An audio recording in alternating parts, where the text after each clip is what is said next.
तो 24 के चुनावी समर में अब बस थोड़ा सा वक्त ही शेष है, लेकिन बीजेपी ने लोकतंत्र के इस महासमर में अपना चुनावी शंखनाद कर दिया, वो भी 400 प्लस के नारे के साथ। इसी मिशन को लेकर कल पार्टी मुख्यालय में देर रात मैराथन बैठकें हुई। पीएम मोदी की अध्यक्षता में हुई सीईसी की बैठक में लोकसभा चुनाव के लिए उम्मीदवारों के नाम पर मंथन हुआ और सूत्रों की माने तो इस बैठक में तकरीबन 100 से 150 नामों पर सहमति भी बन गई और किसी भी वक्त पार्टी उम्मीदवारों की पहली सूची जारी कर सकती है।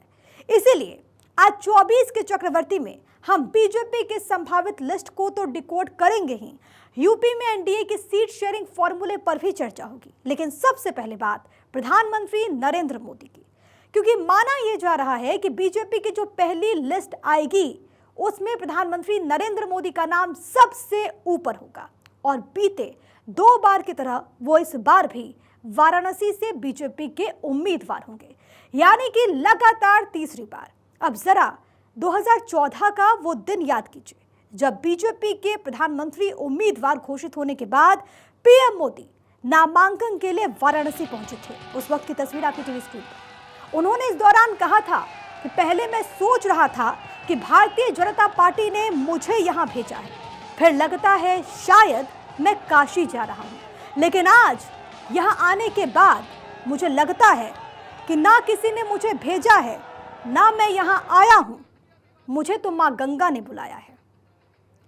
उस वक्त पीएम मोदी वडोदरा के साथ वाराणसी से भी मैदान में उतरे थे, लेकिन उसके बाद मां गंगा और बाबा विश्वनाथ की नगरी से पीएम मोदी का नाता कुछ ऐसा जुड़ा कि दोनों एक दूसरे के पर्याय बन चुके हैं। क्योंकि बतौर प्रधानमंत्री अपनी तमाम व्यस्तताओं के बावजूद प्रधानमंत्री न सिर्फ अपने संसदीय क्षेत्र वाराणसी का दौरा करते हैं, बल्कि जब भी जाते हैं काशी के लिए सौगातों का पिटारा लेकर पहुंचते हैं। और इसीलिए कभी अपनी संकरी गलियों, भीड़ भाड़ के लिए विख्यात काशी आज अपनी एक नई पहचान गढ़ चुकी है, एक ग्लोबल सिटी की पहचान। और काशी विश्वनाथ कॉरिडोर का निर्माण इस पहचान का सबसे अहम हिस्सा है। इसीलिए आज जब खबरें हैं कि पीएम मोदी तीसरी बार वाराणसी से मैदान में उतरेंगे, तो उनके दिमाग में न सिर्फ बीजेपी का 370 प्लस का मिशन होगा, बल्कि यूपी में 80 आउट ऑफ 80 जीतने का टारगेट भी होगा। पहले मैं सोच रहा था कि भारतीय जनता पार्टी ने मुझे यहां भेजा है, फिर लगता है शायद मैं काशी जा रहा हूं, लेकिन आज यहां आने के बाद लगता है कि न मुझे किसी ने भेजा है, न मैं यहां आया हूं, मुझे तो मां गंगा ने बुलाया है। और एक बालक जैसे अपनी मां की गोद में वापस आता है, वैसी मैं अनुभूति कर रहा हूं। तो पीएम मोदी जब 2014 में वाराणसी से मैदान में उतरे थे, तो उनके सामने आम आदमी पार्टी के मुखिया और दिल्ली के तत्कालीन मुख्यमंत्री अरविंद केजरीवाल थे। लेकिन अरविंद केजरीवाल की करारी हार हुई और पीएम मोदी ने करीब 4.25 लाख वोटों के साथ वाराणसी से जीत हासिल की।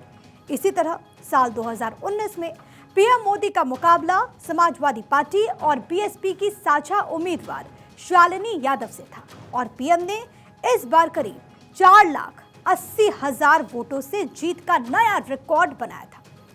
सियासी गलियारों में कहावत काफी मशहूर है और वो ये कि दिल्ली का रास्ता यूपी से ही होकर गुजरता है।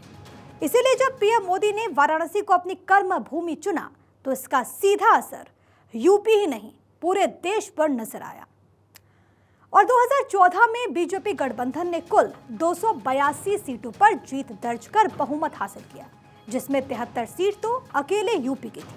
इसी तरह साल 2019 में भी बीजेपी गठबंधन यूपी में कुल 64 सीटें जीतने में कामयाब रहा, जबकि पूरे देश में एनडीए को 353 सीटों पर विजय मिली, जबकि बीजेपी का खुद का आंकड़ा 303 सीट का रहा था। और इस बार जब पीएम मोदी ने एनडीए के लिए 400 पार का लक्ष्य रखा है, तो ये देखना दिलचस्प होगा कि यूपी में बीजेपी गठबंधन को कितनी सीटें मिलती हैं।